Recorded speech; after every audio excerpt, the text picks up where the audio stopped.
ബഹുമാനപ്പെട്ട മുഖ്യമന്ത്രി ഇതാ എത്തിക്കഴിഞ്ഞിരിക്കുന്നു.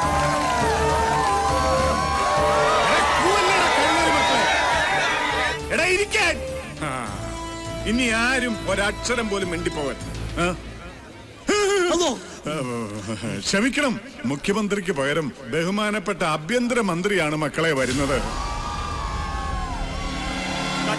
അച്ഛോ, ഇതും മാസ്ക് ആണോ? മാസ്ക് അല്ലടാ കോപ്പി. ഒറിജിനൽ മന്ത്രിയാ വരുന്നത് അല്ലടോ? അതെ അതെ അതെ.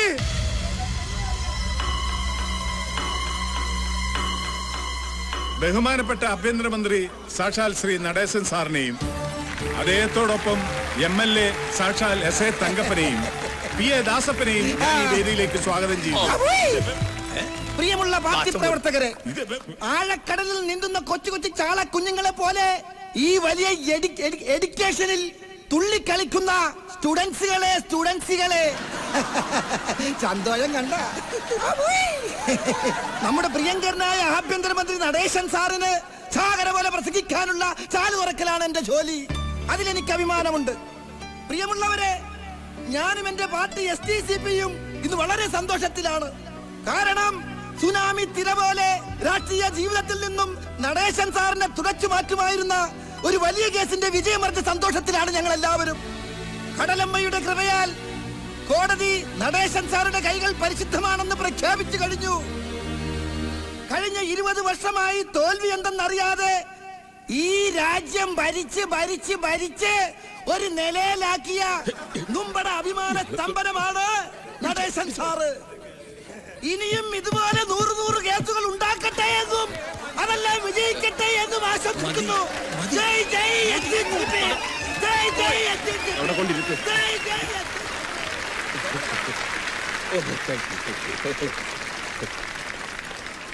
ബഹുമാനപ്പെട്ട ഫാദർ കച്ചറത്തറ, മറ്റു ഗുരുക്കന്മാരെ, രക്ഷകർത്താക്കളെ, പ്രിയ വിദ്യാർത്ഥിനി സുഹൃത്തുക്കളെ, ബഹുമാനപ്പെട്ട CMന് അത്യാവശ്യമായി ഡൽഹി പോകേണ്ടി വന്നതിനാൽ ഇവിടുത്തെ ചടങ്ങിൽ പങ്കെടുക്കാൻ അദ്ദേഹം ഏൽപ്പിച്ച അനുസരിച്ച് വന്നതാണ് ഞാൻ.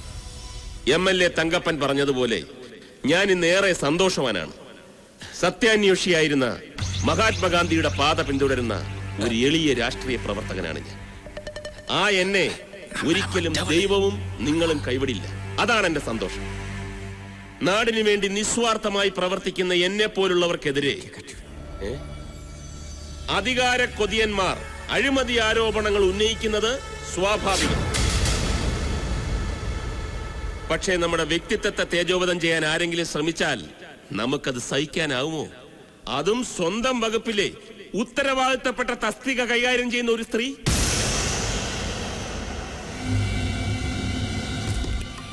എന്റെ സ്റ്റാഫ് എന്ന പദവി ദുരുപയോഗപ്പെടുത്തി ആ സ്ത്രീ നടത്തിയ അഴിമതി ഞാൻ കണ്ടെത്തി താക്കീത് ചെയ്തപ്പോൾ സുന്ദരിയായ വിധവ ഭാരത സ്ത്രീകൾ തൻ ഭാവശുദ്ധിക്ക് കളങ്കമുണ്ടാക്കും വിധം ശാരീരിക ചേഷ്ടകൾ കാട്ടി എന്നെ പ്രലോഭിപ്പിച്ച് വശീകരിക്കാനാണ് ശ്രമിച്ചത്.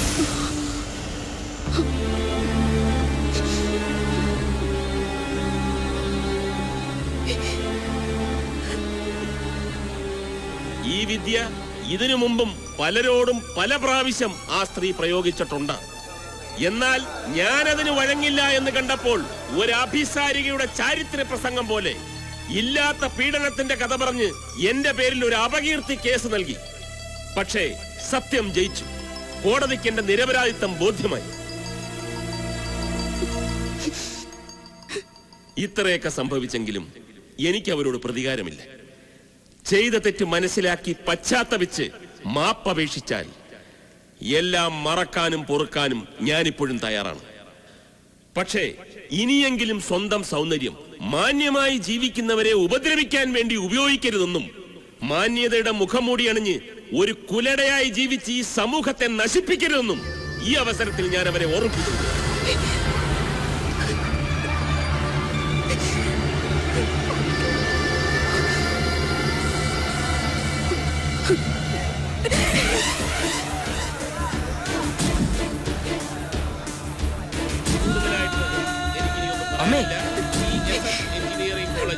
ആഘോഷങ്ങൾക്കെല്ലാം എന്റെ എല്ലാവിധ ഭാവങ്ങളും നേർന്നുകൊണ്ട്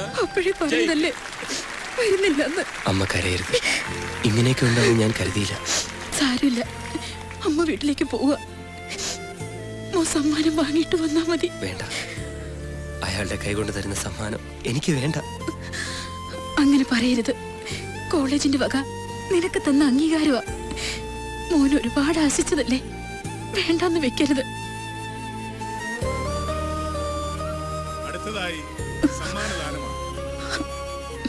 കായിക കലാമത്സരങ്ങളിൽ ചെല്ല്. വിജയികളായ വിദ്യാർത്ഥിനികളെ അയ്യോ, സമ്മാനം കരയരുത്. എന്റെ മോൻ നല്ല സ്മാർട്ടായിട്ട് രാജകുമാരനെ പോലെ തല ഉയർത്തിപ്പിടിച്ച് ചെന്ന് സമ്മാനം വാങ്ങിക്കണം. എന്നിട്ട് വീട്ടിൽ ഉടനെ എത്തണം. അമ്മ കാത്തിരിക്കും.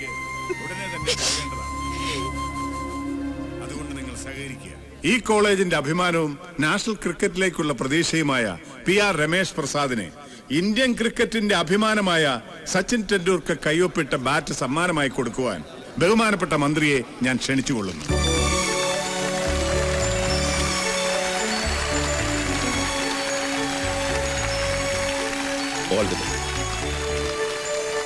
ഇനി 2 വാക്ക് പറയുവാൻ രമേശിനെ ഞാൻ ക്ഷണിക്കുന്നു.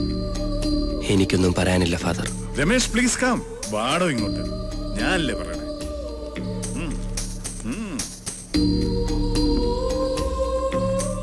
എന്ത് പറയണമെന്ന് എനിക്കറിയില്ല.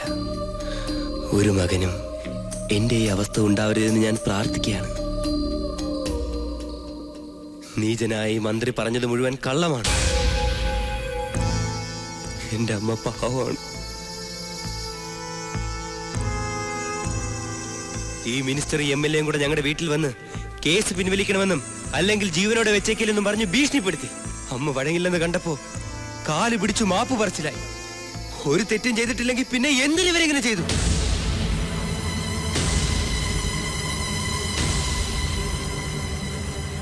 നമ്മുടെ നാട്ടിൽ നിയമം പോലും പാവപ്പെട്ടവനെതിരാണ്.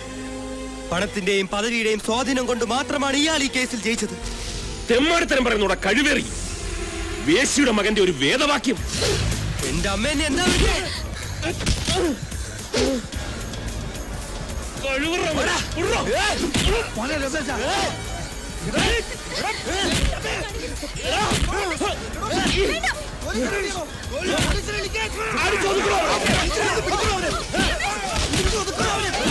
രമേശ് എടാ,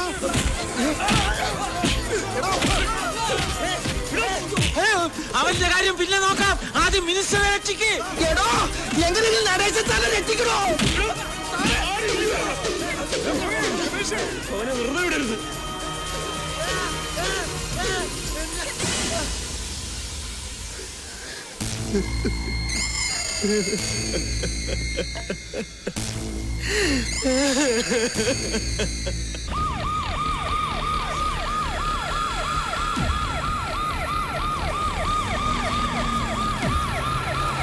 ഞാൻ പറഞ്ഞില്ലടാ, അവന്റെ കാര്യം കട്ട പോകയാ. ഇടിവണ്ടി വന്നു കഴിഞ്ഞ് ആരാണ് ഈ രമേശ് പ്രസാദ്? അകത്തുണ്ട് സാർ.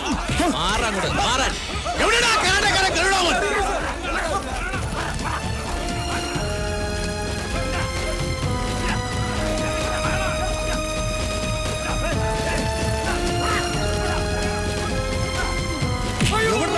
എനിക്കറിയില്ല സാറേ. ഇവനറിയാം സാർ. രമേശ് എവിടാ? എനിക്കറിയില്ല സാർ. നിനക്ക് അറിഞ്ഞൂടല്ലേ? ഞങ്ങളുടെ സുരക്ഷ തൊട്ടാലുണ്ടല്ലോ.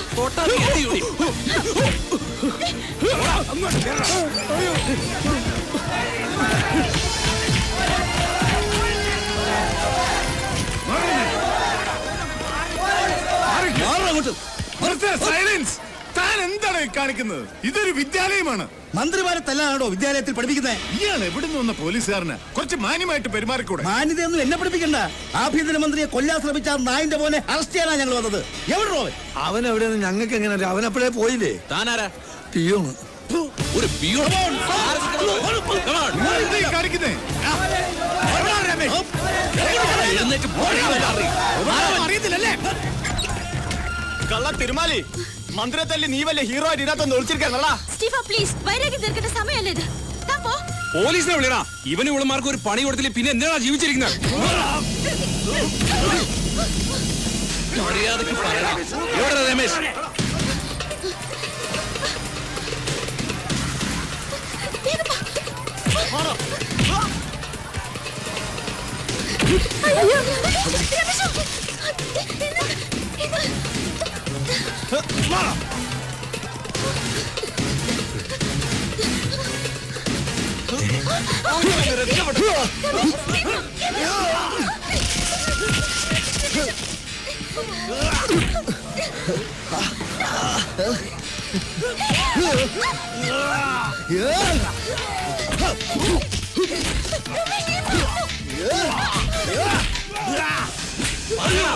എവിടെ രമേശ്? എനിക്കറിയില്ല.